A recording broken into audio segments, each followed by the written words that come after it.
আসসালামু আলাইকুম রহমতুল্লাহ। জিহাদ ইলেকট্রনিক্সের পক্ষ থেকে স্বাগতম। আজকে আমি আপনাদের মাঝে ভিডিওটি নিয়ে হাজির হয়েছি। তা হচ্ছে আমাদের সাবমার্সিবল পাম্প, এটা হচ্ছে 3 ঘোড়া মোটর। তো আপনারা সকলে জানেন যে কোনো সমস্যা হলে কিন্তু আমি ওটা সমাধান করার সাথে সাথে ভিডিওটি নিয়ে হাজির হই। তো কিভাবে আপনারা দেখেন আমাদের সার্কিট ব্রেকারটা উঠতেছে না, ঠিক আছে, ওটার সাথে সাথে পড়ে যাচ্ছে। আসলে এটা সমস্যা কি, আপনার সার্কিট ব্রেকারের নাকি আপনার মোটরের সমস্যা? তো এটা শুরু থেকে শেষ পর্যন্ত দেখলে ইনশাল্লাহ আপনারা কিন্তু এটা সমাধান করতে পারবেন। তো ভিডিওটি শুরু করার পর ছোট্ট একটা রিকোয়েস্ট, যারা এখন পর্যন্ত আমার চ্যানেলটা সাবস্ক্রাইব করেন তারা সাবস্ক্রাইব করবেন, আর যারা সাবস্ক্রাইব করেছেন তাদেরকে অসংখ্য ধন্যবাদ। তো প্রথমে আমি এখানে দেখেন সার্কিট ব্রেকার কয়েকবার উঠাইছি কিন্তু উঠতেছে না, ঠিক আছে। তো আমি এম্পিয়ার দুইটা তারের মধ্যেই দেখছি, নিউট্রাল এবং কারেন্ট ফেজ দুইটার মধ্যেই দেখছি কোনো এম্পিয়ার নিচ্ছে না। তো আমার বিশেষ মনে হচ্ছে এখানে সার্কিট ব্রেকারের প্রবলেম হচ্ছে। তারপর আমি কন্ট্রোল বক্সটা আপনাদেরকে খুলে দেখাবো কোনো জায়গায় দুই তার একসাথে হয়েছে কিনা। তো আমি যেহেতু কাজটা জানি, যেহেতু আপনাদের এটা সতর্ক করার জন্য বা আপনারা কাজ করতে পারেন এই জন্য কিন্তু ভিডিওটি নিয়ে আসলাম। তো এখানে আমি দেখছি আলহামদুলিল্লাহ এখানে সব কিছু কানেকশন ঠিক আছে, লুজ কানেকশনও নাই এবং কোনো তার দুটো একসাথেও হয় নাই।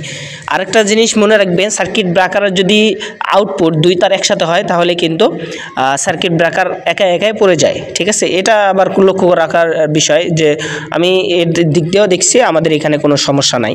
তার মানে আমি নিজে থেকেই কনফিডেন্স যে এখানে আমাদের সার্কিট ব্রেকারটাই নষ্ট হয়েছে। তো আমি সার্কিট ব্রেকার আপনাদের এখানে নতুন আরেকটি সার্কিট ব্রেকার লাগাবো। এই যে দেখতে পারতেছেন আমরা সার্কিট ব্রেকার ওখান থেকে রিমুভ করেছি। তো এখানে কিন্তু লাইন অবস্থায় আমরা কাজ করি সাধারণত, কারণ এখানে আমাদের যেহেতু মাদ্রাসার সব ক্লাসই লাইট বন্ধ করতে হয়, এজন্য আমি ডাইরেক্ট লাইনে কিন্তু কাজটা করতেছি। তো আপনারা কিন্তু রিস্ক মুক্ত থেকে কাজ করতে পারেন, মেন লাইন বন্ধ করে কাজ করতে পারেন। যেহেতু আমাদের সমস্যা এই জন্য কিন্তু আমি লাইন করে, আর যেহেতু আমি নিজেই ভিডিও করি, আমার কোনো ভিডিও ম্যান নাই, এজন্য এক হাত দিয়ে ধরে কিন্তু এক হাত দিয়ে কাজটা করতেছি। তো ভিডিওটি কেমন হলো অবশ্যই কমেন্টস করে জানাবেন।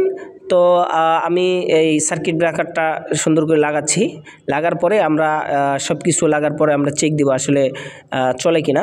তো ভিডিওটি দেখতে থাকুন, আমাদের কাজ কিন্তু শেষ। এখন আমরা উপরের মোটরের খাপটা লাগাবো, এই যেটা কন্ট্রোল বক্সের খাপটা লাগাবো। তো যেহেতু এখানে আমাদের 3 ঘোড়া মোটর, তাহলে আপনাদের একটা বিষয় জানা থাকা লাগবে যে 1 ঘোড়া মোটর 4.7 এম্পিয়ার নেয় ইলেকট্রনিক্সের ভাষায়। তো সেই হিসেবে আমাদের এখানে 3 4 12 13 এম্পিয়ার নেবে আর কি, ঠিক আছে।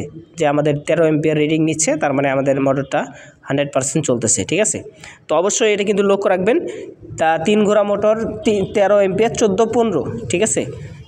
14 15 যদি নেয় কোনো সমস্যা নাই, এর ওপরে যদি নেয় 20 22 25 তাহলে বুঝবেন যে আপনার কয়েল শর্ট হয়েছে, ঠিক আছে। তো যেহেতু আমাদের মোটরটা রানিং চলতেছে, এখন আমরা কন্ট্রোল বক্সের খাপটা লাগিয়ে দেব। তো এই পর্যন্ত ভিডিওটি কেমন হলো অবশ্যই কমেন্টস করে জানাবেন, আর আমাদের ভিডিও দেখে যদি এক ফোঁটা উপকৃত হয় তাহলে অবশ্যই ভিডিওটি শেয়ার করে দেবেন, যাতে অপর ভাই এখান থেকে নিয়ে কিছু শিখতে পারে, বাট সমস্যা হলে সমাধান করতে পারে। একটা ইলেকট্রিশিয়ান নিয়ে আসলে কিন্তু 500 টাকা আমার বিল হতো। তো যেহেতু আমি নিজেই কাজ করি, এজন্য চাইলাম যে আমার ভিউয়ার্সরা যেন এখান থেকে শিক্ষা করতে পারে। আসসালামু আলাইকুম রহমতুল্লাহ।